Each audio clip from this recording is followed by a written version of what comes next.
Welcome to Accountants Law Pod, where accounting professionals and law firms converge.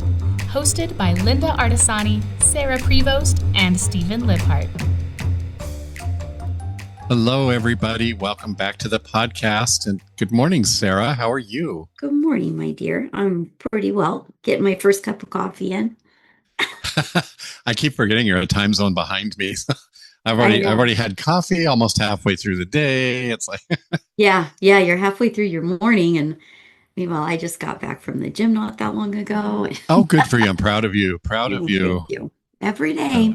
Every day. So we're recording right after July 4th. And I think Linda's gone on a little break, and yes. Hope she's having a good time. Sure. She did. Yeah. So we have a really fun subject to talk about today, an important one. And it's attorneys accepting Zelle as a payment from their clients for trust accounts and operating accounts and all those sorts of things. And so I'm really glad that you brought this one up, Tiara. This is a great subject to talk about because a lot of times attorneys set something like this up and then find out there's lots of pitfalls with it. Yeah. As an example, a lot of the state bars don't allow peer-to-peer, I think is what they call it, P2P. Transactions because they can't access the trust account to deposit trust money into. And so it ends up going to their checking account, which then causes commingling of funds and different things like that. And there's no dispute resolution system with Zelle either. So you're stuck when you're stuck. They have all those warnings on the back end, Steve, when you're in your bank. Because Zelle for a while was on its own. It was similar to like how the Venmo. It was, wasn't it? Yeah. And then it moved to this business to business, or not business to business. It moves to like the banking to banking style thing in the back end. And most businesses use it, which I can understand in operating, but for the law firms, when it comes to the trust account or the way that your jurisdictional trust account is allowed to move. Like some people can't do retainers out of operating, and they do for safety, and I understand, but Zelle seems to be an option, and that's a problem by itself, is when you're sending those funds back like that. So and one of the things that worries me about a law firm using Zelle is a scenario where, let's say a client were to transfer or offer up a payment, for better wording, of $10,000 for a retainer. And Zelle can't deposit it in the trust account, but it goes over to the operating account. Yep. Okay, fine. So there it is at the operating account. However, what if the originator of those $10,000 suddenly wants it back? They decide not to retain the attorney. You've got all the accounting between all the trust and the operating and all that to get the money back to them. And how are you going to get it back to them? And it can turn into a spaghetti very easily. It's a danger zone. I say danger when I see Zelle. So. Yeah. It happens all the time in business. Yeah. Not that it's meant for that. However, it just feels like a slippery slope to what you were just saying, is because once it's gone, it's gone. Like, that's it. Like, you type in the wrong phone number. You don't verify it. Even just for us, like, do a $1 wire. It sounds dumb, but just to make sure the bank account information, I'm not saying that you have to do that with everything, but when you're using these types of platforms, find some verification, but you're doing it through your operating or some sort of safeguarded account is what I would do it from, just so that it's easy. But it's not something that, to what you're saying, Steve, this example, it's not something that we see it all the time. Not that it's right. You just do. And then you just pray that it's going to be fine and no one's going to complain about it.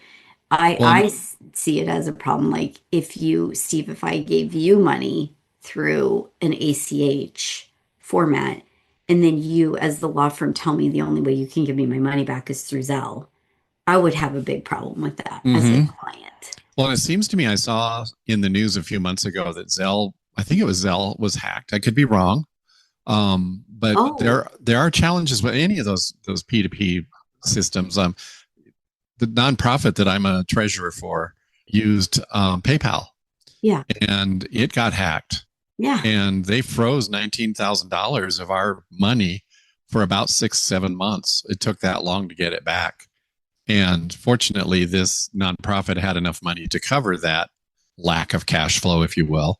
But there just doesn't seem to be as much protection in my mind's eye when you use something like Zelle as there is if you do an ACH transfer or, one of those other platforms. It's a little more secure.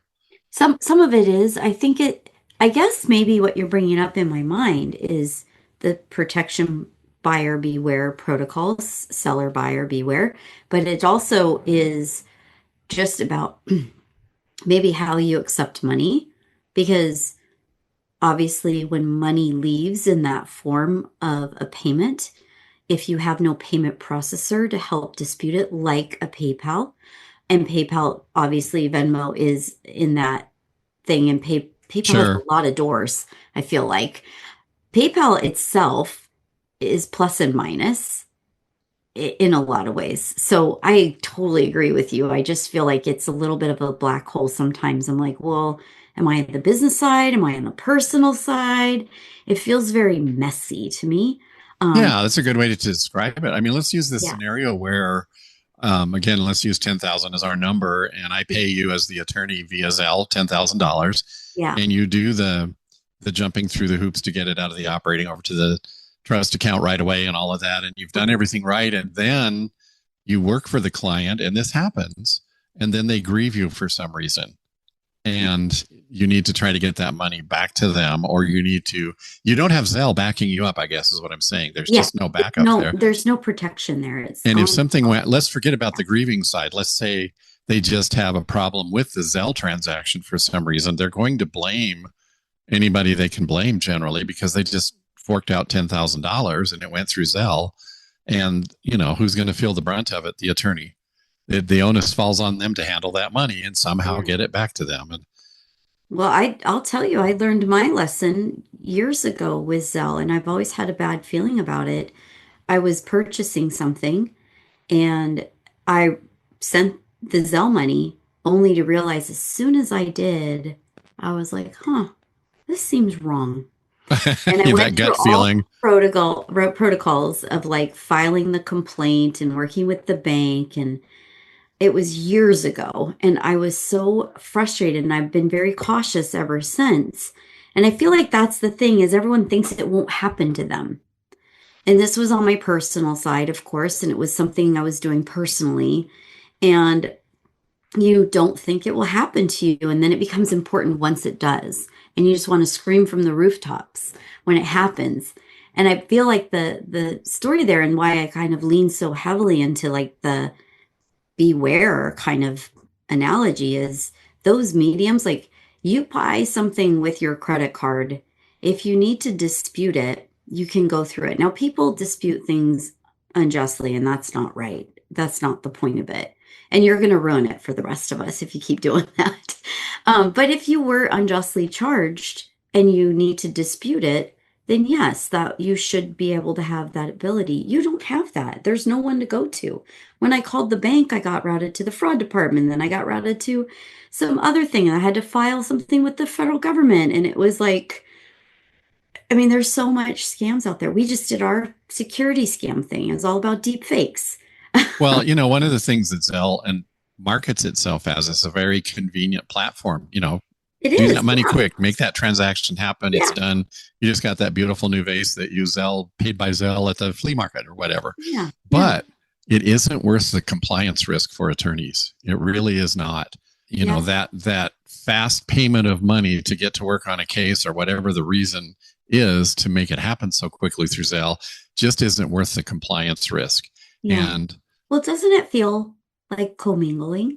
It does. And, it's if you are insisting that Zelle is fine, think about if you're audited, what are the auditors going to look at? Because the transaction lists in Zelle and their general ledger, if you will, just doesn't have the documentation that you would normally need to provide. It just doesn't look right. it costs a lot more to jump through that hoop going backwards than it did going forwards. Mm-hmm.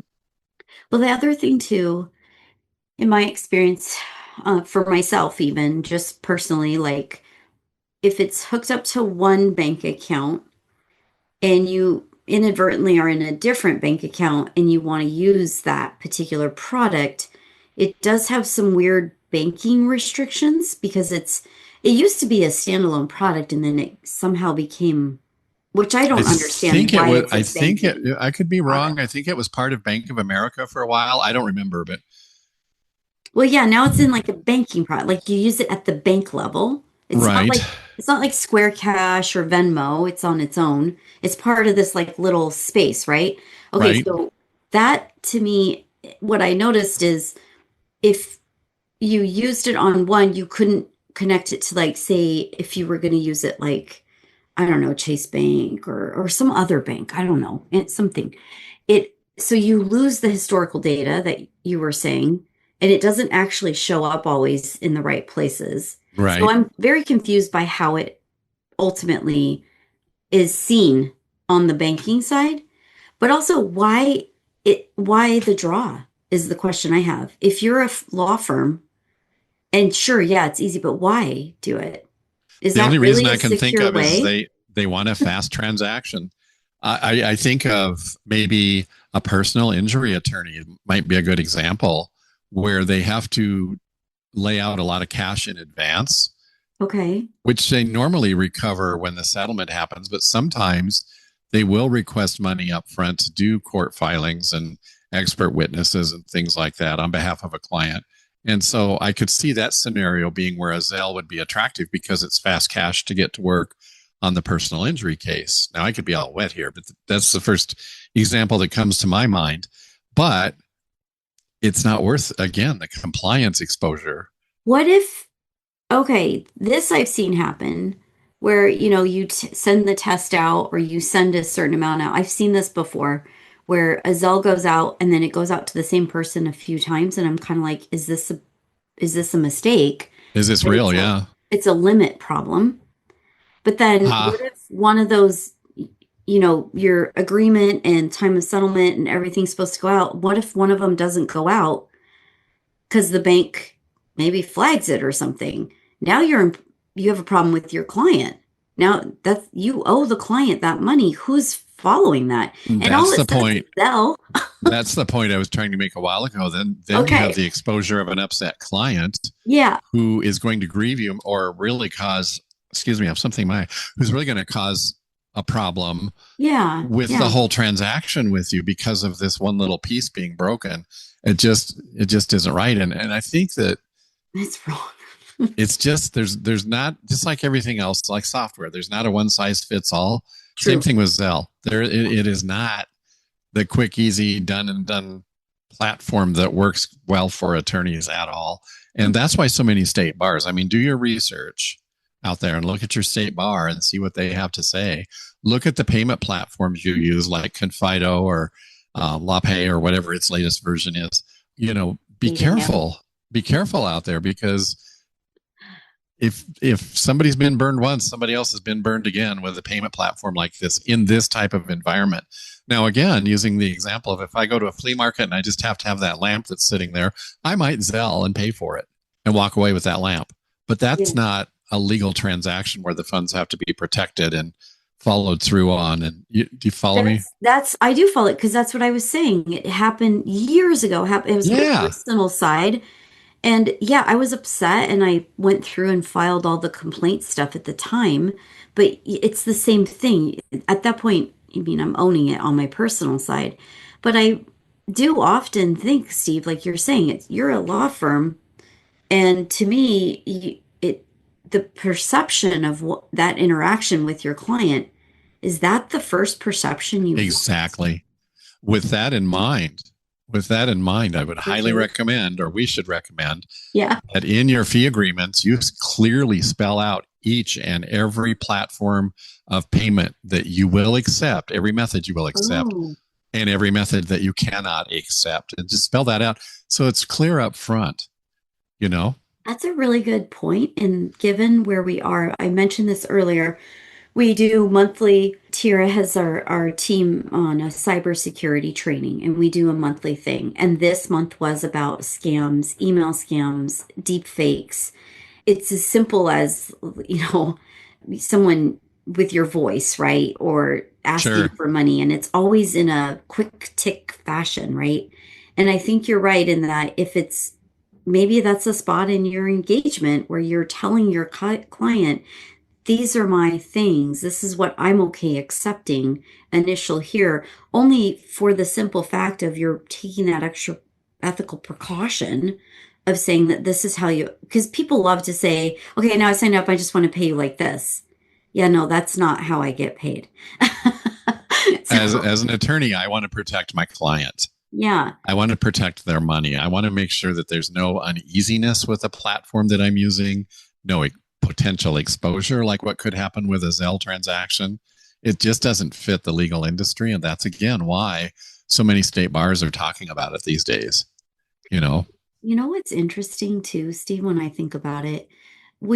You're mid-size, well, I don't want to say mid-size, boutique size, let's say. You're of a certain, you're not Right. like the big law firms, right? You're in this stage of size and dealing with clients and so forth. And when you think about the larger law firms, I have to wonder, ones that are built out pretty big, you've got like 300, 400, 500 attorneys. That's probably not the form of payment acceptance that they're taking. So why is it acceptable on the other side of it? I think probably, and this is not picking on small firm Yeah, or no. boutique attorneys, but they have that extra bit of excitement in wanting to get that client and take care of them right away and retain them in their firm. I think that's an answer for that. It's that, again, that quick fix. Let's just do it and let's get going. And without thinking through the ramifications of it. That's really how I feel about it. Whereas a big firm, the great big firm of America that has 50 attorneys or whatever, has probably already been through some of this in their growing pains, and they know better. Well, Zelle wasn't back then, right? Like, I mean, Zelle's been around for a bit, but it's, yeah, the evolution of peer-to-peer, like you said, of payment platforms. It is I, changing. So, this is in the news all over. In fact, there was in a local Denver paper this weekend a huge article on what I'm going to talk about next. And I've talked to you guys about it. And that's the yeah, bank merger that just happened between First Bank and PNC yeah, Bank. Oh my goodness. There's lost money. There's people yeah, that have been sitting in the lobbies for hours trying to find their money and all kinds of stuff going on. What yeah, would happen with a Zelle transaction in that type of environment? It would just get lost because it wouldn't be a big priority compared to somebody's CD or, yeah. their $30,000 checking account balance. And it'll get worked out. I mean, these are big banks. They'll get it worked out. But Well, shoot, we had that one big bank that went under, yeah, and that left everyone in a bad place. yeah, So I guess that, yeah. Anyways, I mean, Zelle, it's not a bad product, I guess. right.